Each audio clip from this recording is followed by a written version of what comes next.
Tiang ni generasi yang ketiga.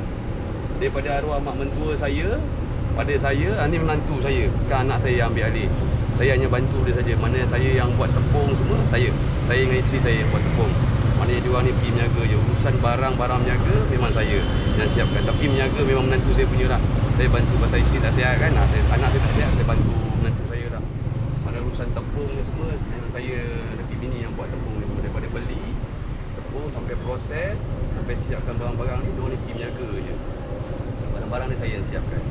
Yang olahkan tepung tu daripada dalam kotak, kita keluarkan dalam kotak, bancuh, kukus, simpan, perapkan, jadikan dia jadi piring lah. Jadikan putu piring. Jadikan putu piring. Itu saja. Agak proses putu piring ni agak rumit sikit lah. Kalau orang cakap kalau cuba-cuba nak buat saja memang tak boleh dah. Benda ni kena betul-betul menghayati betul-betul. Menghayati betul-betul kena buat putu piring ni. Kalau buat main-main memang tak jadi. Kena buat betul-betul. Saya pun dekat 30 tahun. Dalam masa 30 tahun ni lah, saya lepas arwah mak mentua tinggal, saya ambil alih meniaga ni. Saya lelaki bini olahkan tepung ni. Daripada arwah mak mentua lah yang kita belajar buat tepung ni, sampai dekat anak-anak menantu semua jaga putu piring. Sampai menantu saya pun boleh buat sendiri lah, boleh buat tepung sendiri.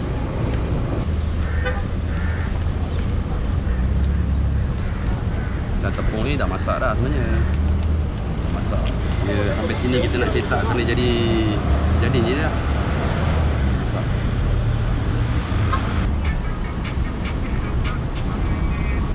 Kita buka daripada pukul 12 sampai jam 6-7 petang. Ada cawangan lain tak? Kat sini kita buka 2 tempat je lah. Dalam dekat area Bangsa ni, dekat depan masjid. Ya. Tapi hari ni tak buka.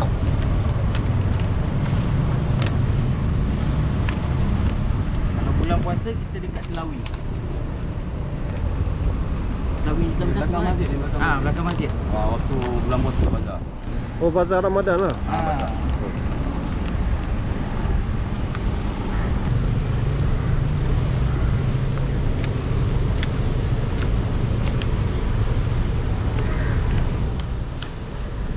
Kalau 5 biji ni berapa ringgit? RM5.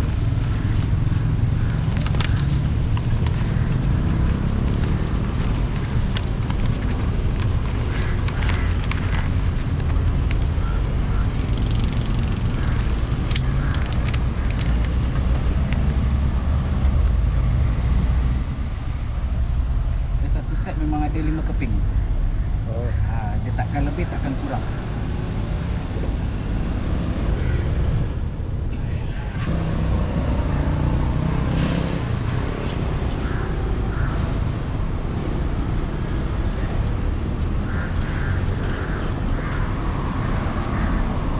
Kelapa muda. Kelapa putih. Oh, kelapa putih.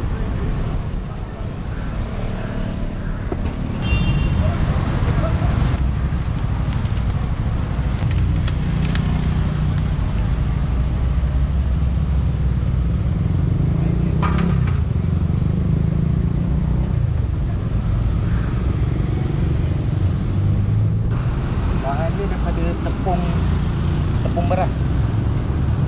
Tepung beras yang kita bancuh, lepas tu kena kukus. Lepas tu kita kena irik dia semua, bagi dia masak. Lepas tu kita simpan dan baru kita boleh buat acuan dia dekat tempat berniaga lah. Oh. Sehari biasa 10 kampit. 10 kampit berapa kilo lah? 10 kilo sehari.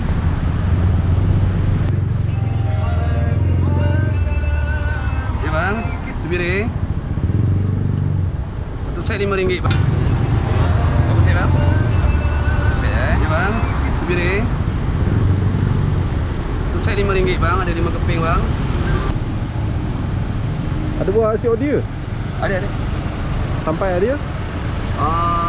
Ini biasa Subang pun ada buat.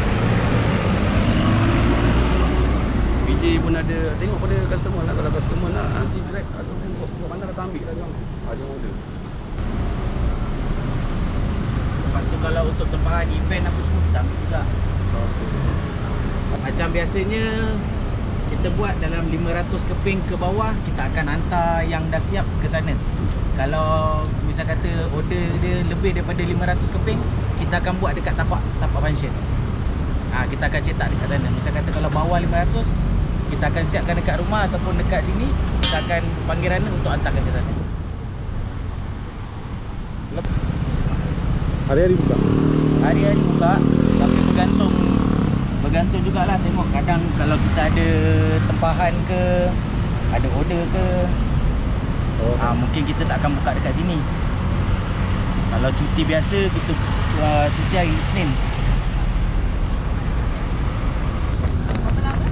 Dalam 5 minit boleh? Boleh ya? Sekejap dia nak 2 set. Abang dah 11. Sekejap saya buat yang lain. Gula lebih Okey, satu lagi kalau abang nak tahu putu piring ni dekat mana? Dekat Stadium Bola Sepak Ceras, Permaisuri. Itu anak saya juga. Kalau abang pergi tengok banner warisan Ninda ni, memang kita orang punya lah tu. Sini bangsa ada 2, Permaisuri ada 1. Putu piring warisan Ninda ada dekat situ. Sama je harga sama. Banner pun yang sama. Cuma nombor telefon je lain. Pasal orang lain menjaga kan. Tapi anak saya menjaga kan. InsyaAllah kita try sana pula. Sama je. Kuih dia sama je. Tak lari apa pun. Sana full time. Hari-hari menjaga kan. Berbagai bangsa. Ada Cina, India, Melayu. Ramai lah. Tak sama. Putu piring, putu bambu tak sama. Macam putu bambu dia more kepada tepung ubi. Macam kita pakai tepung beras. Sampai dekat anak-anak menantu semua jaga putu piring. Sampai menantu saya pun boleh buat sendiri lah. Boleh buat tepung sendiri. Dia rumit tu part mana? Part adunan tu ke apa? Pak, adunan dia dengan kukus. Kukus ni tak boleh lebih masak ataupun tak boleh kurang masak. Mana kita dah time setting betul-betul. Kalau kata 5 kilo tu, kalau kata setengah jam, tak boleh lebih, tak boleh kurang. Kalau dia lebih daripada tu, dah tak jadi kuih nanti. Dia dah jadi macam memang tak boleh buat lah. Dia dah berketul-ketul. Maknanya dah jadi tak boleh buat dah. Mana kena setting kena betul-betul buat tepung ni. Mana kata buat tepung ni bukan boleh tinggal, kena tunggu dia. Agak rumit sikit masak tepung ni, agak rumit sikit. Kena jaga betul-betul. Kalau tak jaga memang tak boleh buat lah. Memang tak boleh buat. Tak jadi putu piring, dia jadi kuih lain pula dah.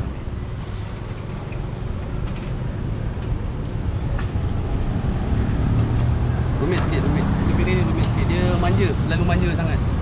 Daripada sikit tepung, kelapa, semua kita kena jaga. Kita kena jaga dia betul-betul.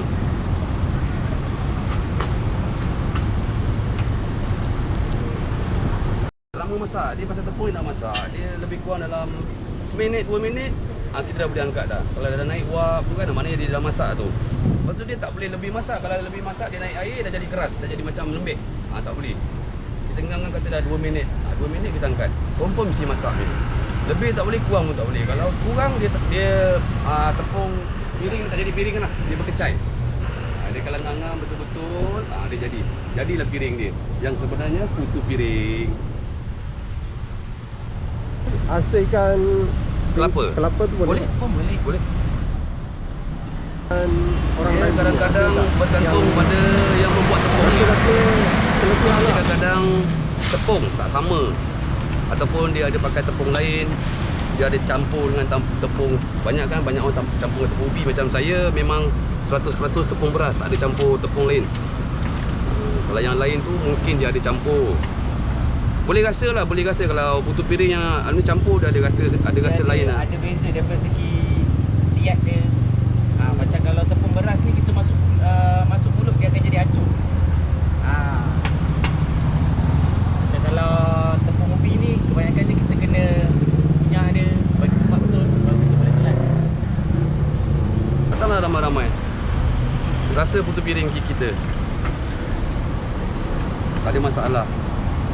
Biasalah kalau tak sedap ni masing-masing kan. Tekak. Lain tekak, lain rasa. Cuba putu piring kita. Ini dah ada 3 generasi dah ni. Daripada mak, mentua sampai menantu sampai cucu sekarang yang menjaga. Simpan kena ada teknik simpan. Dia boleh kukus balik. Besok katalah kita dah buat balik kan, nak makan besok kan. Boleh kukus balik. Dalam freezer ke dalam peti boleh simpan. Lepas tu besok nak makan kita kukus balik dia. Dia takkan basi man. Sehari lah boleh simpan. Sehari dah campur dengan kelapa. Kadang-kadang kalau tak nak makan, jangan campur dengan kelapa. Kelapa tu kita asingkan je. Boleh simpan. Besok nak makan kukus lah tu kat atas nasi ke kan. Boleh. InsyaAllah.